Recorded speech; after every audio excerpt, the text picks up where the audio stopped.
masyado malayo at di malapitan. At ang hirap kausapin kapag nagkainitan. Naglalamig na ba ang iyong puso at tuluyan? Mga balinisanin ang ating pinagsamahan. Masyado kang malabo at di malinawan kung ano ang dahilan ng ating pinagtatalunan. Naglalamig na ba ang iyong puso at tuluyan? Mga balinisanin ang ating pinagsamahan.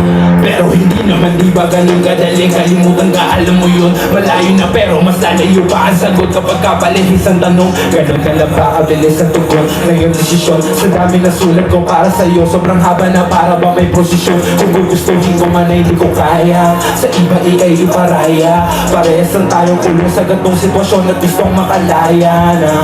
Pero madaya ka, sakit bakit ayaw mo sumama?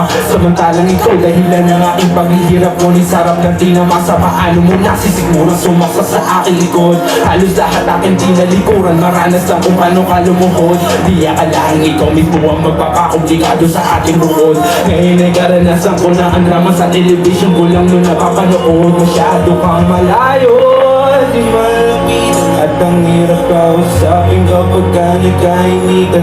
Nalalamig na ba ang iyong puso at tuluyan mo na balilisanin ang ating pinagsamahan? Sana ay sumaya ka sa paraan na di mo gugustuhin. Pasensya na kung ipinilit ko aking sarili para iyong gustuhin. Sa una alam kong malabo na pero kinaya kasi nga mahal pa rin kita. Kaso paano na kung ngayon ang lahat ay hindi ko na ma-explica. Di na muli iipig sa babaeng sarili, hindi kayang mahalin. Natuto na rin sa mga pangako, hindi ko na sana iyong to pa rin. Ika'y magaling sa mga problema, binubuo bakit di mo lutasin. At ang salarin sa pagkasira ng aking isipan kay buburahin.